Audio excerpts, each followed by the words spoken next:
Merhaba, hoş geldiniz. Kanalıma ve mutfağıma sefalar getirdiniz. Bugün nefis bir tavuk kanat yahni yaptım.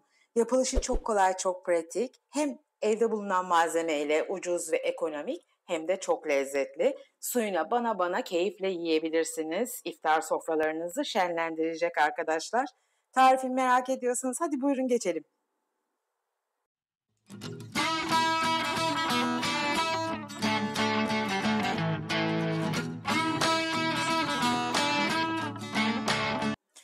Şimdi önce bir adet kuru soğanımızı piyazlık olarak doğruyoruz. Yarım ay şeklinde.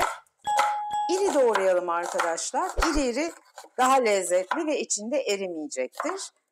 Bütün koyacağımız malzemeler de büyük olduğu için uyumlu da olacaktır. Soğanlarımızdan sonra bir adet yeşil köy biberimiz, bir adet de kapya biberimiz var. Tohumlarını aldım. Bunları da iri olarak dörde bölerek doğruyorum.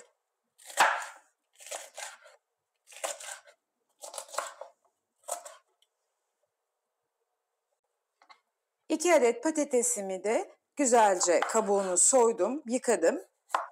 Ortadan ikiye bölüyorum, bir daha ikiye bölüyorum. Bunları da iri olarak doğruyorum. Şu irilikte.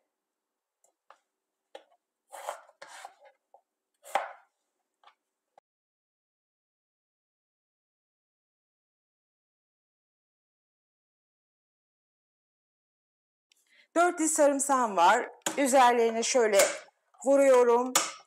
İri olarak bunları da doğruyorum.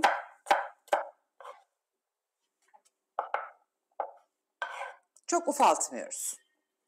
Son olarak kabuğunu soyduğum 2 adet de domatesim var. Domateslerimi de iri olarak küp doğruyorum.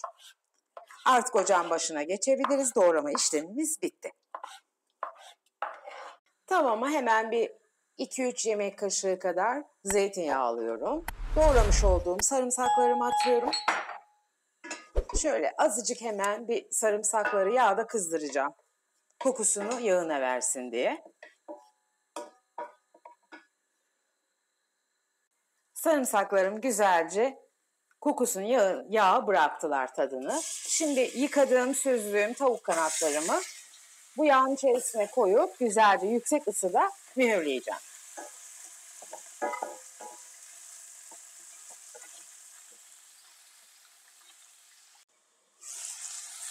Tavuklarımı güzelce mühürledim yüksek ısıda. Şimdi bu doğramış olduğum soğan ve biberlerimi de katıyorum. Güzelce karıştırıyorum. Birkaç dakika soğan ve biberlerimin de tavuklarımla birlikte kavrulup lezzetini de iyice içine çekmesini sağlayacağım. Yapılışı bakın ne kadar kolay.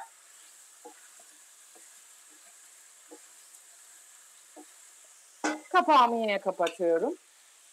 Ara ara karıştırarak 2-3 dakika kavuracağım. Ara ara mutlaka karıştırın.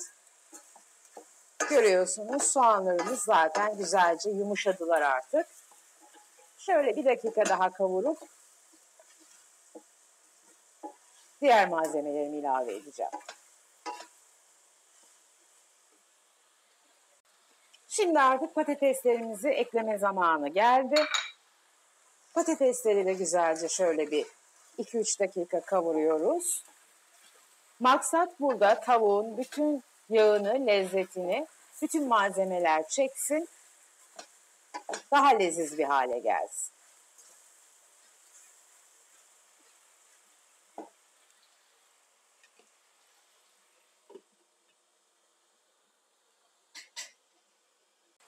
Artık domateslerimizi ekleme vakti geldi.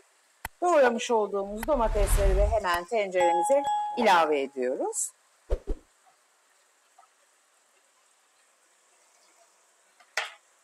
Tuz sizin zevkinize bağlı. Ben 1,5 çay kaşığı kadar tuz koyuyorum. 1,5 çay kaşığı da kırmızı toz biber koyuyorum. Biraz karabiber çekeceğim.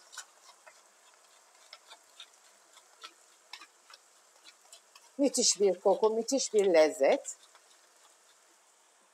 Hemen azıcık karıştıracağım. Kapağımı tekrar kapatacağım.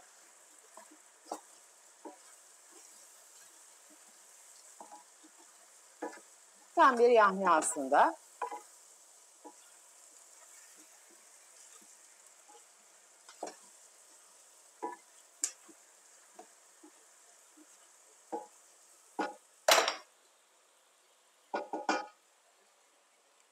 Kapağımı yine kapatıyorum. Bir 5 dakika kadar domateslerim güzelce sulansın, bir yoğunlaşsın, pişsin, su ilave edeceğiz.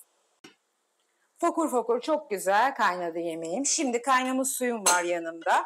Hemen zevke bağlı. Ben biraz sulu seviyorum. Bana yemek çok hoşuma gidiyor. Çok lezzetli oluyor. Şöyle bir 2,5 su bardağı kadar su koyacağım. Ama arzu edenler daha az sulu olsun diyenler daha az koyabilirler. İlk etapta 2 su bardağını koyup duruma bakacağım. Şöyle güzelce bir tekrar karıştırıyorum. Fokur fokur kaynıyor.